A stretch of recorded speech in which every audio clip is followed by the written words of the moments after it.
It was billed as a tell-all from a couple now outside the confines of the British monarchy. I mean, that's the sad irony of the last 4 years, is I've advocated for so long for women to use their voice, and then I was silent. Were you silent or were you silenced? The latter. The 2-hour interview comes amid mounting friction between Buckingham Palace and the Duke and Duchess of Sussex. The couple made the decision to leave the UK and their official royal roles nearly 2 years ago. In the interview, Meghan described what life was like for her in the royal family. She said when she was pregnant, palace officials spoke to the couple about the upcoming birth of their son Archie. The conversation of he won't be given security, he's not going to be given a title, and also concerns and conversations about how dark his skin might be when he's born. She says tabloid scrutiny and life within the royal family made her miserable and lonely. She says at her lowest point, she thought about committing suicide. I just didn't want to be alive anymore. And that was a very clear and real and frightening, constant thought. Before this interview, Meghan accused the palace of orchestrating a smear campaign.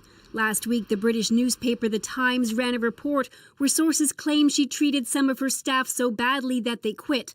The palace, which normally is silent on anything published in the papers, said it was concerned about the allegations and would investigate, which it notably did not do over Prince Andrew's sexual abuse allegations. Not only was I not being protected, but that they were willing to lie to protect other members of the family, but they weren't willing to tell the truth to protect me. Wow, you guys, it's your girl Samia, the boss lady, and you know what time it is. It is Tuesday night with the Pulse, and you're here with me and my crew. So let me introduce you to them because I don't see them yet. All right, here we go. Here's my crew. Where are you guys at? Yo. Hello, hello, hello. Hey, everybody. What's up? All right, so Armani and Dre and Rashawn, let's get into it because, tonight we're going to be digging into some royal issues. We all witnessed some major serving of the tea, and if you didn't see it, you need to see it because I'm telling you, it was really an awesome interview.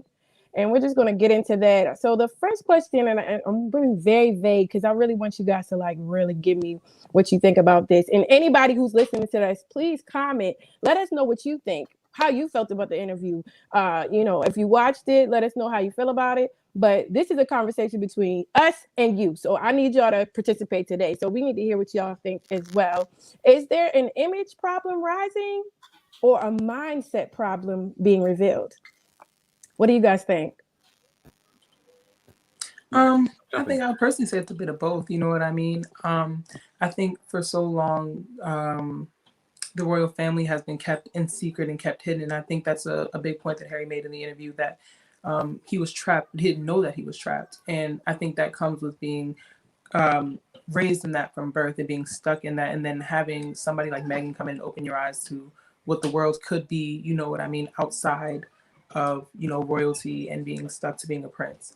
I think that it can be a bit of a culture shock to the people who are watching. I think that's why there was so much bad press and so many evil things that were so easily able to be said about Meghan. So yeah, what do you guys think? Go ahead, Armani. Go ahead. I see you. Ladies first. No, I think I definitely agree with Devondre. I think it's definitely, like they said in the interview about how they are, I guess, trapped. And that's the word that was being used frequently. And it's that mindset, that is once you're in, it's kind of you got to shut off everything that you normally know. So before Meghan was an actress, she was living her best life. And I'm no disrespect to the royal family, but she had her life together. She was doing what she had to do. But as soon as she got married to a prince, she was told to be quiet. She was told to do this, that, and the other.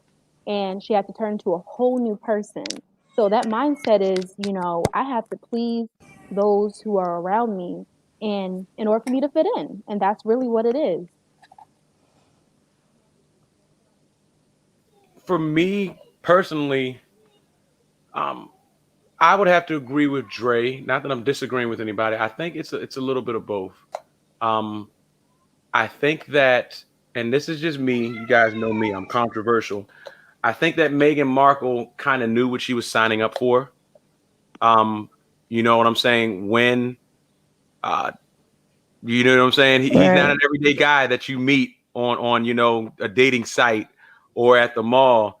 This is Prince Harry, which if you really, I guess, get technical, really an heir of the throne. His father's going to assume the throne. If something happens to his older brother, he would, you know what I'm saying, inevitably assume the throne.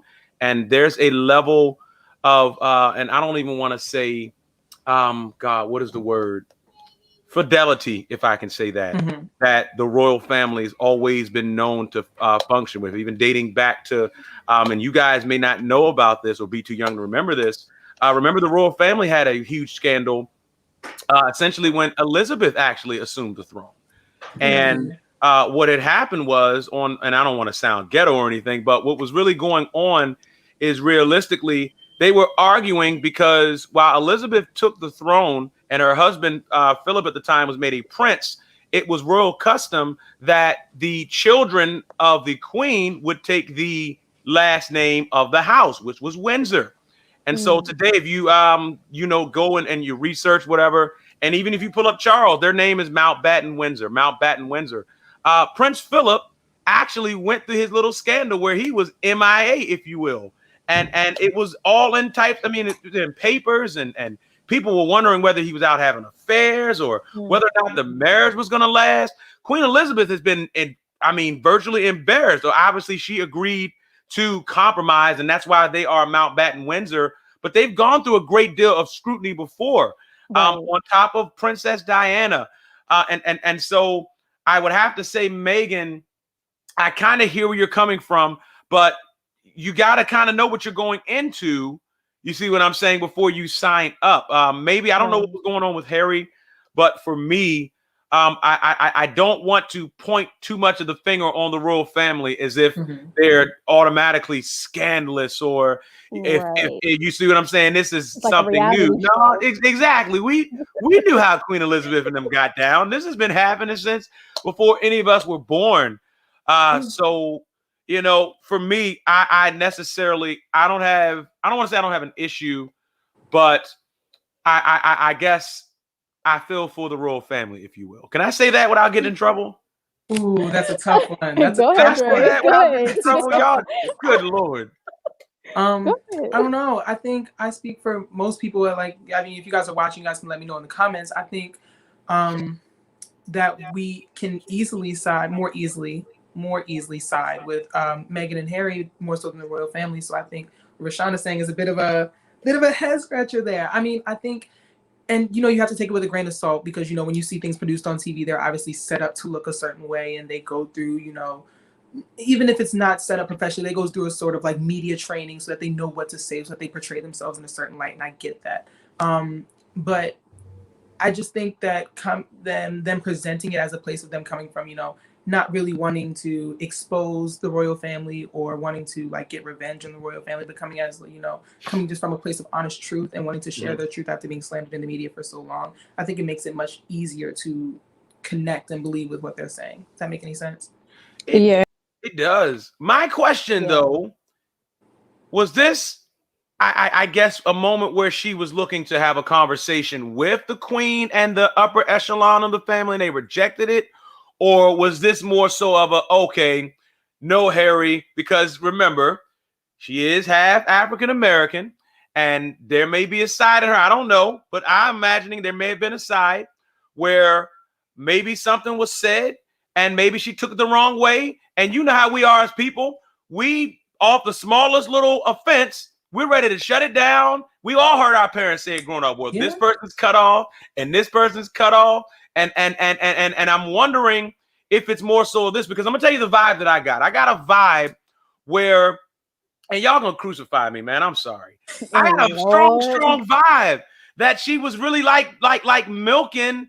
You see what I'm saying? This whole narrative. I mean, you're on Oprah, and you guys have been gone from the UK for the past 2 years, and Harry's already wrapped up in some controversy from when he was a kid, and she's an actor. I mean, Rashad, y'all, did you watch the same interview that I watched? I did, but you guys know me. I you like to know- see it You gotta from speak your all truth. angles because I'm just like, why speak out now? See, most people when they go on Oprah or they go and they talk to Gail, they usually got something to say, and it's probably well, like you said, it's been about 2 years, so of course it's probably been. She probably got to a boiling point.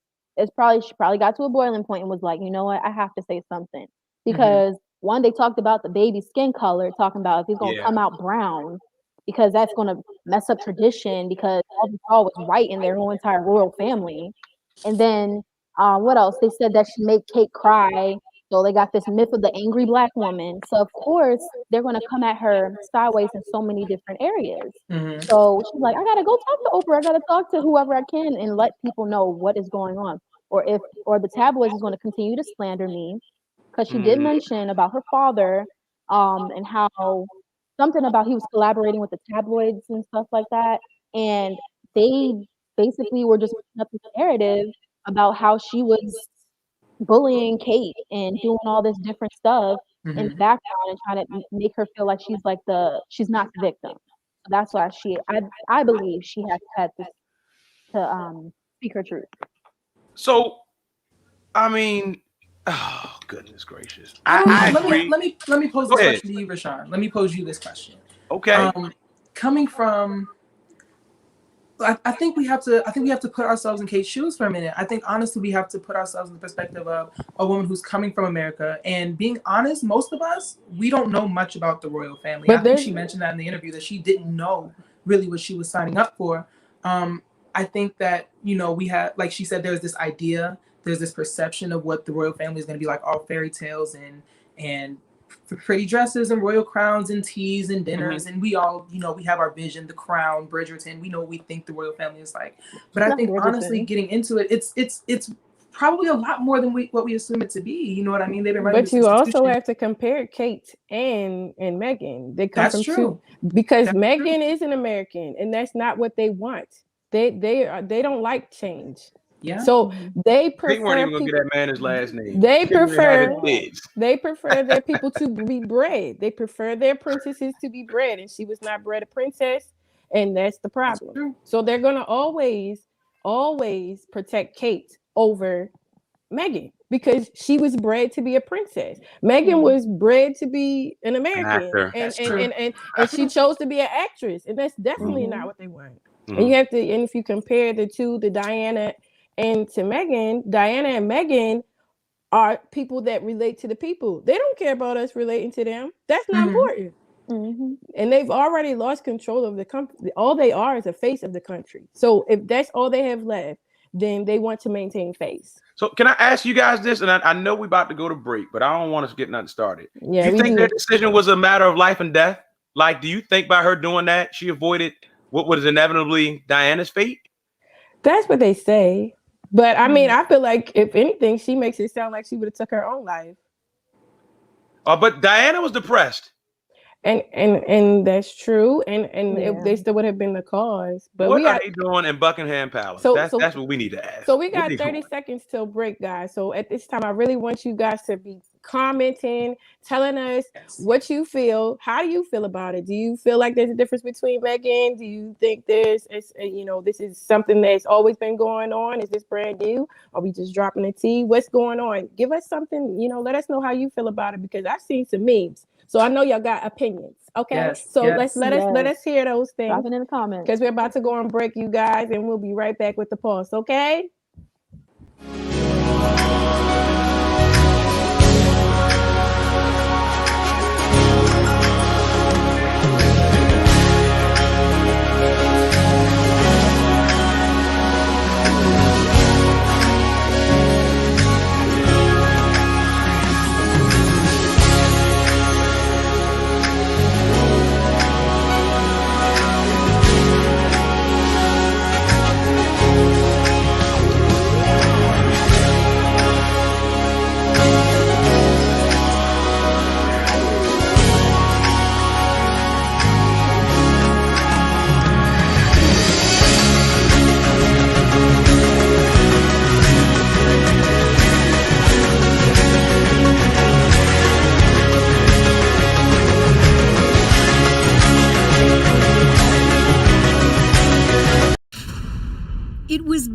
a tell-all.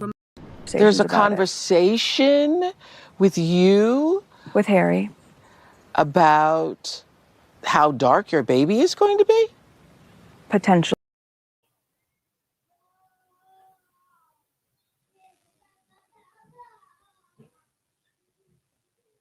What are your thoughts on that, you guys? I mean, are we concerned about the color of Archie? Does that make any sense to us? Does it really make sense to have that type of fear? I mean, what do you think is really motivating the actions of the royal family when they're doing that? Like, how do you think they see, and what do you think is the difference between American racism and that? Can I start this one really quick, if you guys don't mind? I'd like Sure. Go ahead. I think it was really interesting note that Oprah and Meghan had made. I don't remember which one it was, but it came up between the two of them.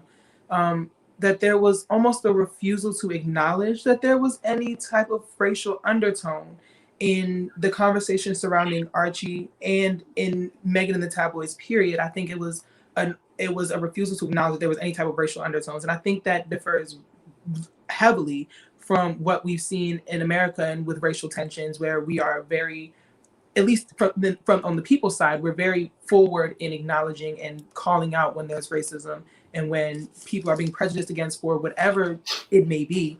But an overall refusal to acknowledge is a bit different, I think, for what we see over here in America. I don't know what you guys think.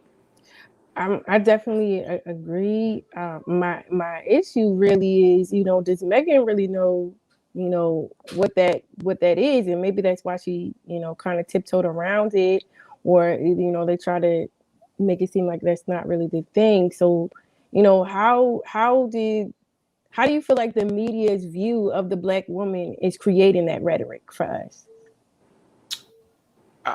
Malcolm X said it best. Black women are the most disrespected people on this planet. And the most unprotected. They're most unprotected. They're the most disrespected people on the planet. And interestingly enough, I think that is really starting to rear its ugly head because you have a people. I don't know if you guys follow and just go on, social media platforms and just see what people are saying.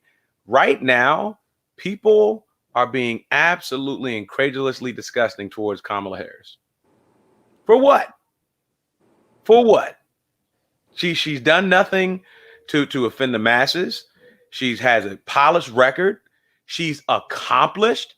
She, to me, is a model post. She's exactly what you would want your daughter to be. But because of the color of her skin. So that being said, I'm asking Armani. That being said, Armani, do you feel like Meghan really can embody that struggle? Because Kamala, I feel like, when we bring Kamala up, the struggle of the Black woman is like, bam. Yeah. And so Meghan, Kamala. Meghan, Kamala. What's your thoughts, Armani? Because I gotta hear what you guys say. I get what you're saying. I think sometimes people look at how they may not be fully Black in the terms, like people kind of go into the one drop rule or going into the you're mixed and all that stuff. And I think in her situation in terms of with Meghan, with before, I know people were saying like maybe she never really experienced the experience being a Black woman where she was slandered or where she was ever in a situation where they kind of made her feel belittled because in America, colorism, if you're a lighter skin tone, they're going to give you the role instead of a darker skinned sister.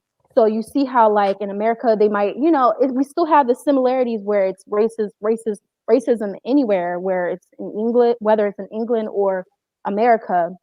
But with Meghan, when it came down to being entered into the royal family, they were like, "Oh no, you're about to have a Black son," and she had to put her guard up. She had to defend herself. So she was put in a position where she was like, "I have to defend my Blackness. I have to defend my son that's Black, and I have to." And then also, her husband had to protect the family. And I saw somebody in the comments was just talking about how he's been doing as well as he could, where he's like, I got to separate from my family because they're not even respecting my wife. because me and her have a son now, and you can't even respect that. Right. And go ahead, Dre. No, go right ahead. Go right ahead. I really wanted to bring up that, I just came across my mind that even though we're thinking about American racism and colorism, not only did Diana cross the barrier of not being a bred up princess, but that Meghan brought America to England. Do you think that was an issue? Because I feel like that might have been one of the greatest issues. We're not really looked at very well right now. Oh, let me say this. I'm just saying. I mean, I think that's America's princess over there. I think her being American does add a layer to it. But with that being said, I think there's a bunch of layers to it. And I think that oftentimes we have these discussions about racism or the patriarchy or these different, big ideas. We have this like dynamic of like, it's either one or it's the other. Like it's either because you're Black or because you're a woman or because it's this in reality, it's a bunch of all of that. So I see a lot of people making comparisons between Meghan and Diana. And some people are saying, that's invalid because Diana wasn't a Black woman and da da da da. But when I say it's layers to this, we know that, society works on a period where white men are at the top and Black women are at the bottom, and that's just how it works, right? So with Meghan and Diana both being women, they're both going to experience a similar prejudice from men and how society would pin them against men simply because they're women. But with Meghan being a Black woman on top of that, I think that does add an extra layer. Does that make sense? Does that analogy make sense? Intersectionality. Perfect. Okay. Intersectionality is the word you're looking for. Right. Thank you. So you guys, we're talking about this and we're seeing you guys' comments. Do you feel like colorism in America is why we are so, shifty when it comes to Meghan? Do you feel like there's something that we have going on over here that's not protecting her as well? Because I seen some people, really going off the deep end about Tyler Perry giving them some type of security. Why do we care? Like, so what's your thoughts on that? Like, why are we trying to beat her up over here too? That's just who we are as a people, unfortunately, and I think that I forget who it was. He was a world leader, and his philosophy was divide and conquer. I know that was Julius Caesar, but I forget the other guy. Was it Napoleon? God, yeah, it was Napoleon. Divide and conquer. The little bitty man. And what we're seeing now in our country is literally a divide and conquer mechanism. You guys know it's no surprise. We're spiritual here. We affirm our faith.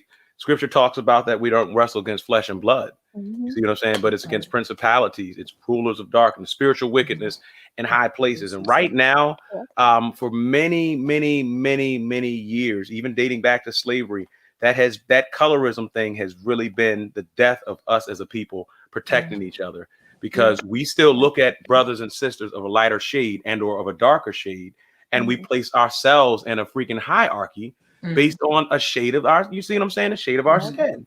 Right. It's just really, really at this point, it blows. It's go ahead, Dre. Go ahead, Dre. I don't know. I think race is a tricky subject for me. It's one of my favorites. Race is a social construct, right? The idea of race was based in you look dark, so you are not worth as much as me. Plain and simple. That's just what it is. So with that being said, I think that it's a bit of a tricky, slippery slope to talk about race, because in some ways we have to discuss that it is a hierarchy, and it's not necessarily one that we created, but it is one that we still perpetuate. And is it one that we should still perpetuate? Is a solid question. I think it's what. Unfortunately, I would have to say yes, and it's not that we're choosing, but that's what the people want. I mean, how often we're still seeing it in R&B and hip hop music where they're pushing a light skin and dark skin narrative. How many times did we change season where we're talking about, light skinned men are in season or dark skinned men are in season? Like, come on now. What happened to good men and good women? Exactly. Like, why not? That's why everybody's so upset with their relationships. We won't go there. We won't go there. My goodness. Another episode. Right. Only got 5 more minutes. But no, do you feel like celebrity creates a false perception on our way out. I want to really get in on this.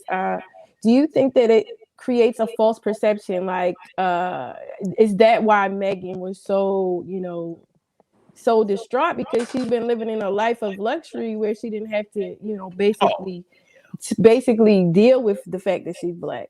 She had a certain privilege, or does that celebrity perception create it on its own? Like, what are your thoughts on that? It comes with the territory. They knew what they signed up for. There's a scripture that says, "To whom much given, much is required." And I also saw another post the other day was talking about, hey, don't get so hung up in what you see on social media. Remember, no one posts their failures. They only post what their successes, and that's literally that is the celebrity lifestyle encapsulated as a whole. They don't post the fact that what bothers them. They act like because they have so much money and they're able to do whatever they want to do when they want to do it, that life is grand. But that's just my 2 cents. Being that said, you said they're failures. Maybe, that's why it's such a big boom to us that we're seeing this, because nobody's posting the failures of your kingdom over there. Nobody is posting the fact that, this is literally their lives. This is this is all they go through. All they go through is this person isn't good enough for that. I was just talking about, Queen Elizabeth. She killed her cousin only because she posed a threat. She didn't do anything to her. She cut her head off because she posed a threat. She might be a problem. We do know they're a constitutional monarchy. Right. Like constitutional. Exactly. And it's funny. Don't be fooled by that stuff. We can't be fooled by that stuff. I think that this is clear and apparent that the royal family is a lot more involved in affairs in that country than what they're leading on. But what do you think is going to happen now? What do you think is going to happen now? What do you think should happen now? Oh, I personally, go ahead, Dre. I'm talking. I just wanted to share a little quote. I got very excited to share my quote, and I totally forgot to. And I figured now would be a great time to do it. Great. One of the things that Meghan said that really stuck to me, and it was one of the things she said in maybe like the first 20 minutes of the interview. She said, "When the perception and the reality are two very different things, and you're being judged on the perception, but you're living the reality of it." She said it was a very difficult situation, and when I sat down and I thought about it, I was like, "Wow, that's very, very true." Because even us sitting here having this discussion with amongst ourselves and the people watching, we are discussing the perception of it. You know what I mean? We can only see what they show us on the outside. Like, we're not there in the palace every day. We weren't there for any discussions about Archie and his skin color. We weren't there for any discussions about in any of the tabloid meetings or any of that. We weren't even in England to witness any of these firsthand. So we can only discuss the perception of it, and living the reality of it. I think is a much more difficult situation than, or not even more difficult, even much different period than what most of us realize. And I think that we should take that into account. Like, we can have these conversations, but again, take them with a grain of salt, because we are not on the inside and we don't know. Right. I really feel like perception is a two-sided thing. It's how you're being perceived and how you perceive others. And that's the thing about it is you can try to change somebody else's perception of you, but at the end of the day, they're going to do whatever they choose with that. And that's the issue, especially with like colorism and, even with Kate and Meghan, they're teaching everybody to perceive her as this angry Black woman. She's causing all the problems. And, and it's very easy for people to just go with that perception because we don't know her. And then when she comes out and say, everybody's being mean to me, we can go with that perception as well. I always go with there's two sides to every story and then the truth. But, we're not in any way, shape, or form disillusioned about how they're doing things over there. So in this case, it's kind of crazy, but perception is a lot of the issue when it comes to paparazzi, when it comes to the media, when it comes to stuff we're doing. But Armani, I gotta hear what you gotta say, because we're running out of time, Ladybug. No, I just agree with all of them. Basically, just saying that they cover up because of the this is a whole image thing, basically. So, yeah.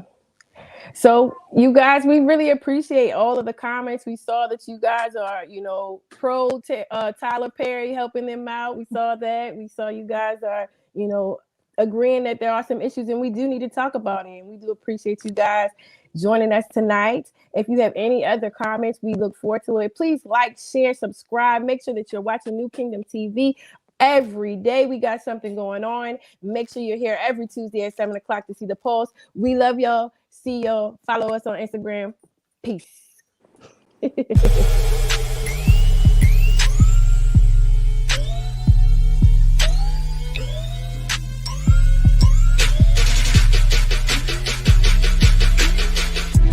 Are we still recording?